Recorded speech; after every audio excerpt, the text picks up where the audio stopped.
بے اختیار اس نے مقابل کھڑے کیسپر کا ہاتھ سختی سے تھاما تھا۔ کیسپر نے اسے دیکھا، کیسپر نے اس کی آنکھوں میں دیکھا۔ لیانا نے بے اختیار نفی میں سر ہلایا اور کیسپر اشائل نے اس کی آنکھوں میں جھانکتے اسبات میں گردن ہلائی۔ یہ اشارہ تھا ایک، یہ آسرا تھا ایک، اور دوسرے ہی لمحے لیانا ذرار ایک طویل سانس اندر سے باہر نکالتی گوہر کی جانب گھومی۔ آپ کہاں تھیں؟ گوہر پوچھ رہا تھا۔ اس کے ٹھیک برابر کھڑا بے حد خوش دکھائی دیتا سمر بھی لیانا کو تک رہا تھا، مگر وہ خاموش تھی۔ سپاٹ آنکھیں گوہر پر جمی تھیں۔ کیا ہوا؟ تمہارے چہرے پر 12 کیوں بجے ہوئے ہیں؟ کافی دیر تک اسے یوں ہی جمع دیکھ سمر نے مذاقن کہا۔ اسی پل کیسپر بھی ایک قدم آگے آیا، لیانا کے بالکل برابر میں آ ٹھہرا۔ لیانا نے ایک پل کے لیے چہرہ گھما کر اسے دیکھا، پھر گوہر کو، اسے جس کے چہرے سے آج لیانا کو عجیب قسم کی حقارت محسوس ہوئی تھی۔ پھر کافی دیر یوں ہی خاموش رہنے اور گوہر کی پیشانی پر بل بل پڑنے والی شکنوں کو دیکھتے رہنے کے بعد اس کے لبوں میں جنبش ہوئی۔ میں یہیں تھی گوہر۔ اب کہ وہ قدرے مسکرائی۔ دراصل کیسپر سے خفا تھی کہ وہ کیسے تمہارا حق خود لے سکتا ہے، بس اسی لیے تاج پوشی کی تقریب بیچ ہی میں چھوڑ کر چلی گئی، لیانا نے جواب دیا اپنے اصلی پرخلوص انداز میں۔ کیونکہ جب گوہر رشائل اداکاری کر سکتا ہے تو وہ کیوں نہیں؟ جبکہ ان چاروں سے دور موجود داروگہ، جو کہ اب ایوان کا نیا وزیر تھا، پریشانی کے عالم میں لیانا، کیسپر اور سمر کو حاکم تسبیل کے ساتھ کھڑا دیکھ رہا تھا۔ پریشانی کی وجہ وہ آخری الفاظ سے جو جانباز لاکھ شہر سے فرار ہوتے وقت اس سے کہہ کر گیا تھا۔ میں غلط تھا میں مجرم شہزادہ شازم نہیں بلکہ تسبیل ہے، اسی لیے اب میں مزید اس محل میں نہیں رہ سکتا، کیونکہ اگر اسے پتہ چل گیا کہ میں اس کا سچ جان گیا ہوں تو وہ مجھے بھی مار دے گا۔ جانباز نے داروگہ سے کہا تھا اگر گوہر کو سچائی معلوم ہو گئی تو وہ اسے مار دے گا، پر کیا داروگہ کو علم ہے کہ حاکم تسبیل جانباز کو پہلے ہی راستے سے ہٹا چکا ہے؟ کیونکہ تخت حاصل کرنے کی خواہش کسے نہیں ہوتی؟ حصہ 12 سائیکوپیتھ کی کہانی۔ ہماری کہانی کی کتاب کے پچھلے حصے میں جہاں لیانا اور کیسپر کو حاکم کے اصل قاتل کا علم ہوا، وہیں دوسری جانب تسبیل رشائل کی تاج پوشی کی رسم مکمل ہوئی۔ آئے کہانی کو مزید آگے بڑھاتے ہیں۔ کہانی کو آگے بڑھانے سے قبل ہم ایوان کے تھمے ہوئے سمندر میں پڑتے چاند کے مدھم سے عکس میں ماضی کی جھلک دیکھیں گے، وہ ماضی جو دکھائے گا ہمیں حاکم کے قاتل کا اصل چہرہ۔ تو آئیں کچھ وقت کے لیے دورہ حالیہ کے پہیے کو الٹا گھمائیں، مگر اس پہیے کو گھمانے سے قبل ہمیں حاکم تسبیل یعنی کہ گوہر کے محل کے ایک کمرے میں داخل ہونا پڑے گا، اس کمرے میں جہاں تاریکی کا دور دورہ ہے، اور اسی تاریکی میں ماحول کے درمیان کہیں سے مدھم سی چرمر کی آواز ہماری سماعت سے ٹکرا رہی ہے۔ کیسی آواز؟ شاید ایک لکڑی کی کرسی کے مسلسل ہلنے کی، یوں کہ کوئی اس پر براجمان ہے اور وقفے وقفے سے اس پر جھولتا ہے۔ ذرا غور کرنے پر اندازہ ہوگا کہ وہ کوئی اور نہیں حاکم تسبیل ہے۔ اسے وہاں پا کر ہم جوں ہی کمرے کے باہر رک کرنے لگے، اسی پل ایک آواز ہمارے قدم ساکت کر گئی۔ کیا تم یہاں آئے ہو میری کہانی جاننے؟ حاکم تسبیل کی آواز پل بھر کے لیے ہمارا سانس اٹکایا۔ ہم دبے قدموں واپس گھومے۔ آؤ میں سناؤں تمہیں اپنی کہانی۔ نہ جانے کیوں ہمیں لگا وہ مسکرایا ہے، طنزیہ مسکراہٹ۔ آؤ میں لے چلوں تمہیں ماضی میں، آؤ مل کر گھماتے ہیں وقت کا پہیہ، وہ کہہ رہا تھا ہر تاثر سے آری لہجے میں، اور سن رہے تھے ہمدم سادے۔ جب اچانک ہی ہوا ہمیں ایک عجیب احساس، لگا یوں کہ بدل گیا ہے ہمارے طرف کا منظر، اور دکھائی دے رہا ہے ہمیں اپنے ارد گرد حاکم تسبیل کا ماضی کسی فلم کی مانند، اور سنائی دے رہی ہے اس کی آواز پس منظر میں کہانی سناتے کسی داستان گو کی طرح۔ داستان گو جس کے الفاظ سے کچھ ایسے تھا: ایک شہزادہ ملک ایوان کے شہر لارک کا جنم لیا تھا، جس نے قصر حاکم میں وہ بیٹا تھا ایک جادوگر کا، اور بننا تھا اسے بھی جادوگر۔ ہوا جب وہ 1 برس کا تو آمد ہوئی اس کے قصر میں 2 اور بچوں کی، جو تھے برادران اس کے۔ مگر یہاں موڑا رخ کہانی نے، اور سیاہ ہوا دل اس کے باپ کا۔ ہتھیا لی اس کے باپ نے اپنے بھائیوں کا حصہ، اور کر لیا ارادہ چھوڑنے کا اپنے تینوں بچوں کو ایک اجنبی مقام پر، کیونکہ تھا علم اسے کہ بیٹے میرے ہوں گے مجھ سے بھی زیادہ طاقتور۔ گر کر دوں گا میں انہیں اس ملک سے دور تو پھر نہ ہوگا میرا کوئی ثانی، مگر طاقت کی ہوس اس کی نہ رکھ سکی، اور جادو سے اپنے اس نے کیے قائم روابط شیطانی ارواح کے بتایا، جنہوں نے اسے کہ گر کر لے تو حاصل جادو اپنے بیٹوں کا بھی تو ہو جائے گا امر، مگر اس سے پہلے بنا اپنی ایک فوج، پھر بچھا جال اپنے بیٹوں کے لیے، اور بلہا انہیں اس ملک واپس اس وقت جب ملنے لگا جادو ان کا انہیں، پھر مار کر بیٹوں کو اپنے کرنا تو حاصل جادو ان کا، اور کہنا سب سے کہ میں ہوں خدا۔ تیار تھا لاہ عمل اس بدبخت کا مکمل، اور مطابق اسی کے ترتیب دی اس نے اپنے بچوں کے لیے پہیلی، اور چھوڑ آیا انہیں ایک دوسرے مقام پر۔ تھا نام جس کا ملک سمسام، جہاں پلا ایک بیٹا اس کا محفوظ ہاتھوں میں اور 2 یتیم خانوں میں۔ تھا وہ جو بڑا سب سے، نام تھا اس کا تسبیل۔ نہ مل سکا اسے کوئی یار و مددگار، وہ پل رہا تھا جس یتیم خانے میں، پڑتی تھی وہاں اسے مار۔ رویہ تھا سب کا سرد و بیزار اس سے، ملتا تھا نہ کھانا نہ پانی اسے۔ تھے جو ہم عمر اس کے سہتے تھے سب مظالم، تھے جو بڑے عمر میں ڈھاتے تھے ظلم ان پر۔ عملہ یتیم خانے کا کرتا تھا نہ قائم عدل، اور یوں ہی رفتہ رفتہ گزری اس کی عمر، اور بھر گیا دل اس کا نفرت سے بے حد۔ نہ پاتا تھا جب نکالو وہ غصہ لوگوں پر، تو بناتا تھا شکار معصوم جانوروں کو۔ علم ہو سکا اسے کہ بننے لگا ہے وہ مریض نفسیات۔ آگ تھی اس کے اندر بھڑکتے شعلوں کی مانند، جو وقت آنے پر جلانے والی تھی دنیا کو۔ پھر آیا وہ دن جب ارادہ کیا اس نے بھاگ جانے کا اس یتیم خانے سے، اور کامیاب ہوا وہ اپنے اس مقصد میں بہت جلد۔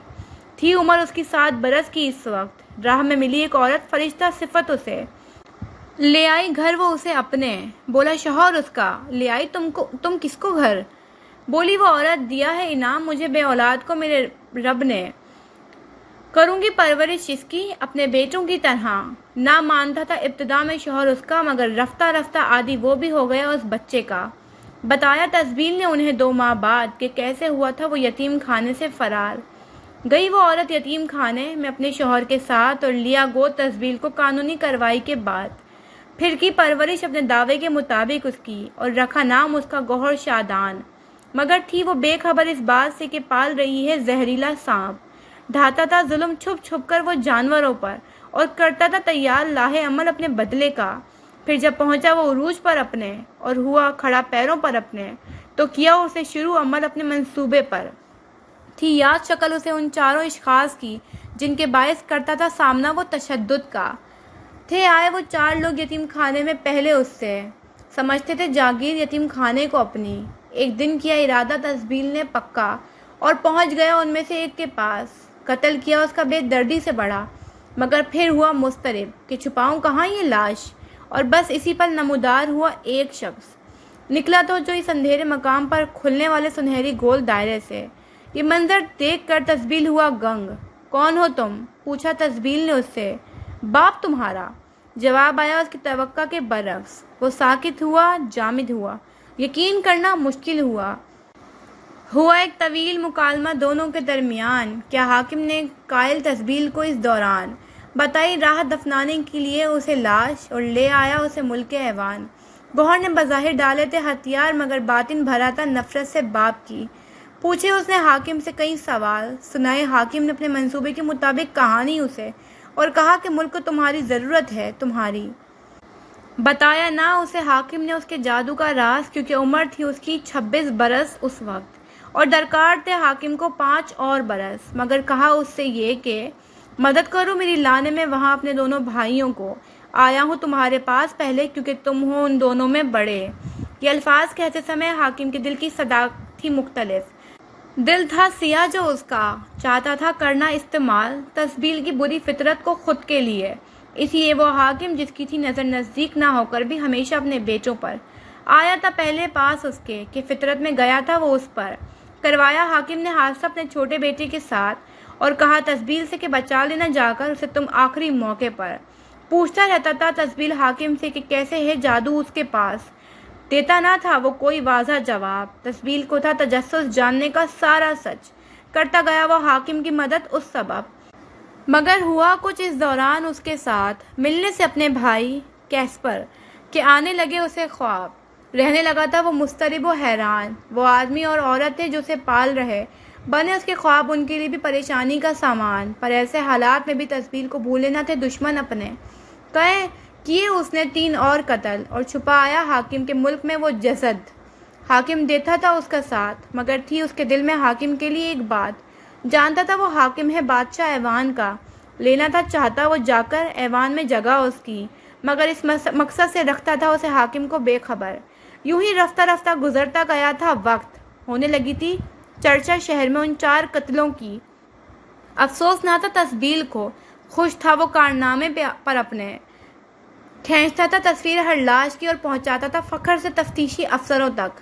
جہاں خواب تھے کر رہے اسے پریشان، وہیں دیتے تھے یہ قتل اسے سرور۔ زندگی کو نہ رکنا تھا نہ زندگی رکی۔ یوں ہی عرصہ گزر گیا 2 سال کا، اور بنا کسی منصوبے کے کروا دیا قسمت نے ٹکراؤ حاکم کے 2 جڑواں بیٹوں کا۔ ایسے کہ سمر نے دیکھا کیسپر کو مگر وہ نہ دیکھ سکا اسے، اور آغاز ہو گیا حاکم کے تیسرے بیٹے کا برے خوابوں کا۔ حاکم نے سوچ رکھا تھا کچھ اور سمر کے لیے، مگر ان کا اچانک ہوا ٹکراؤ بھی برا ہرگز نہ تھا اس کے لیے۔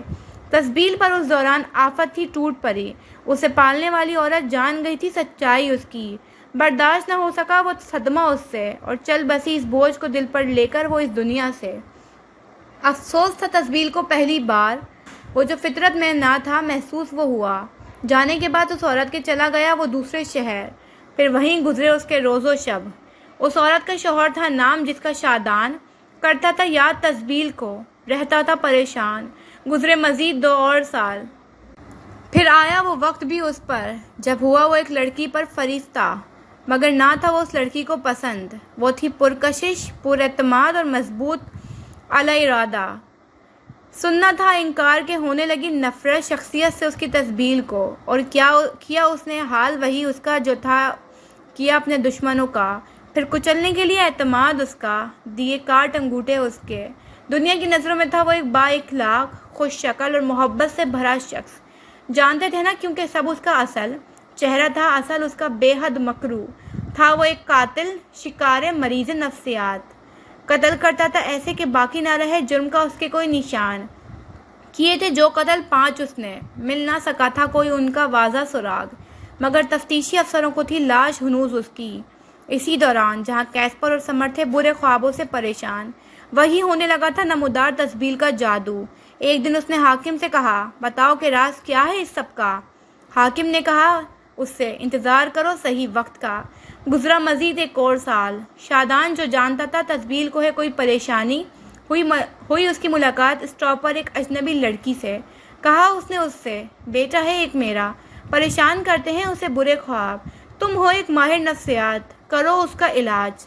لڑکی تھی وہ، لیانا تھا جس کا نام۔ راضی ہوئی وہ بنا کسی تردد کے اس کام پر۔ رابطہ کیا اس نے شادان کے کہنے پر تسبیل سے، تسبیل جسے نہ تھی کوئی دلچسپی اس سب میں۔ راضی ہوا تو بس برقرار رکھنے کے خاطر اپنا جھوٹا کردار، مگر پھر بھی ایک دن شادان آیا چلا دوسرے شہر میں اس کے پاس، اور وہ یوں ہی کرتا رہا اداکاری اس کے ساتھ، بتاتا سب کو کہ نہیں فکر میرے باپ شادان کو میری، لیا تھا اس نے کہنے پر میری بیوی کے اس کے مجھے گود، تھی عمر 5 سال میری اس وقت، جب علم ہوا شادان کو اس کی ان تہمتوں کا۔ صدمہ اسے پہنچا بہت گہرا۔ چپ چاپ ایک دن وہ نکل چلا گھر سے اور جا بسا ایک دارالامان میں۔ انتظار وہ کرتا رہا گوہر کا وہاں پر، آئے گا بیٹا میرا لینے مجھے ادھر۔ گوہر نے مگر پلٹ کر نہ اسے دیکھا، اور وہیں انتظار کا مارا وہ بوڑھا چل بسا۔ گوہر نے نہ کیا کسی سے موت کا اس کا ذکر، کہتا رہا وہ سب کو نہیں میرے باپ کو میری فکر۔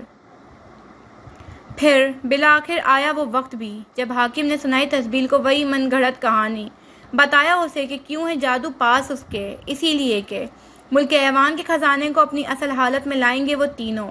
یہ الفاظ تھے حاکم کے گوہر کے سامنے اسی دوران جب ملے وہ 3 بھائی۔ تسبیل کو چلا پھر یہ پتا، جانتی ہے لیانا اپنے باپ کے توسط سے ایوان کے بارے میں بہت کچھ۔ حاکم نے تھی جو کہانی تسبیل کو سنائی، تھا اس کے مطابق دیا دھوکہ اس کے بھائیوں نے اسے۔ مفرور تھے وہ ساتھ اپنے 2 وزیر زرار اور داروکا کے۔ تسبیل نے جب نام سنا لیانا کے باپ کا، جان گیا یہی ہے وہ زرار حاکم نے کیا تھا ذکر جس کا، مگر نہ بتایا اس نے حاکم کو اس بابت کچھ بھی۔ بدلہ لینا چاہتا تھا کیونکہ وہ حاکم سے اپنے بدترین بچپن کا۔ وقت بھی آن پہنچا جب روانہ ہوئے وہ ایوان کی طرف۔ حاکم تھا خوش کہ آخر انجام پانے والا ہے اس کا مقصد، بے خبر اس بات سے کہ پاس ہے تسبیل کے ایک اور منصوبہ۔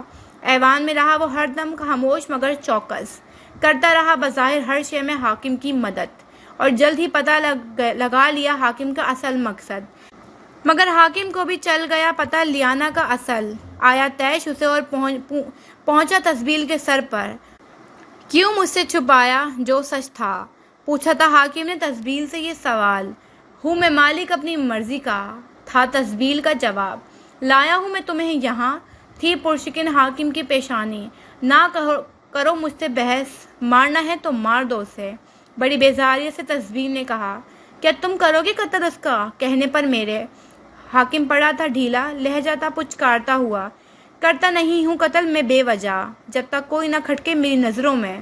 اور پھر وہ عورت تو پسند ہے میرے دونوں بھائیوں کی۔ الفاظ یہ حمایتی نہ تھے، الفاظ سے یہ تنزیہ۔ وہ جانتا تھا، چاہتا ہے حاکم ان تینوں کو مارنا، مگر پہلے اسے ہے لیانا کو راستے سے ہٹانا۔ لگا تھا اسے حاکم سمجھ لے گا اس کے اپنے منصوبے کو، اس لیے تھما دیا اس نے راز سمر کا اسے، اور لگا دیا معاملے میں اسے لیانا کے۔ لیانا کو مگر حاکم مار نہ سکا، مگر جانتا تھا تسبیل شک کرتے ہیں لیانا اور کیس پر حاکم پر۔ بس پھر انتظار تھا اسے صحیح وقت کا حاکم کو مارنے کے لیے، کیونکہ حاکم کا پورا راز آشکار تھا ہو گیا اس پر۔ وہ تخت جس کا پہلا وارث تھا وہ خود چاہتا تھا حاصل کرنا وہ اسے۔ کچھ حسرتیں تھیں زندگی کی، کرنا تھا چاہتا تھا پوری وہ انہیں، مار کر حاکم کو کرنا چاہتا تھا حاصل طاقت اس کی، بننا تھا چاہتا وہ حاکم کے بجائے خود خدا۔ پھر تھا جس صحیح وقت کا اسے انتظار وہ آ گیا، حاکم کی موت کا وقت آ گیا۔ دھوکے سے حاکم کے گلے پر خنجر چلایا اس نے، حاکم کی خود اعتمادی کچلنے کی خاطر کاٹ ڈالے انگوٹھے اس کے۔ کامیاب ہوا تسبیل اپنے لاہے عمل میں، مگر کوئی ہے جسے چل گیا ہے پتہ اس کا سچ، کوئی ہے جو اب بھی چھین سکتا ہے اس کا تخت، کوئی ہے جو اب بھی بن سکتا ہے اس تخت کا وارث۔ 3 افراد جو ہیں اب تسبیل رشائل کی آنکھوں کا کانٹا۔ اور کیا تمہیں علم ہے کہ لوگوں کو قتل کرتا ہے وہ کب؟ تب جب کوئی خطرہ ہو اس کے لیے، تب جب کوئی اس کی نظروں میں کھٹکے، تب جب کوئی حقیقت اس کی جان جائے، اور تب جب کسی نے بگاڑا ہو کچھ اس کا۔ داستان گو نے کہانی مکمل کی اور ایک لمبی گہری سانس خارج کرتا خاموش ہو گیا۔ بس ایک شخص، یا یہ کہا جائے کہ ایک مقتول تھا جس کا ذکر اس نے اپنی پوری کہانی میں نہیں کیا تھا، اور وہ تھا جاباز۔ شاید وہ قتل اس کے لیے خاص اہمیت نہ رکھتا تھا، کیونکہ وہ لا علم تھا اس بات سے کہ جاباز اس کے نئے وزیر داروکا کا بیٹا ہے۔ حاکم رشائل کو اس بات کا علم تھا، مگر جاباز نے اس کا اعتماد جیت لیا تھا۔ پر کیا واقعی جاباز نے رشائل کا اعتماد جیت لیا تھا، یا اس کی محل میں موجودگی کی وجہ کچھ اور تھی؟ کسے خبر؟ دوسری جانب اب کے گوہر اسی کرسی پر دوبارہ جھولتا اپنے آگے کا لاہے عمل ترتیب دے رہا تھا۔ کرسی کی چرمر خاموشی ماحول میں ارتعاش پیدا کر رہی تھی۔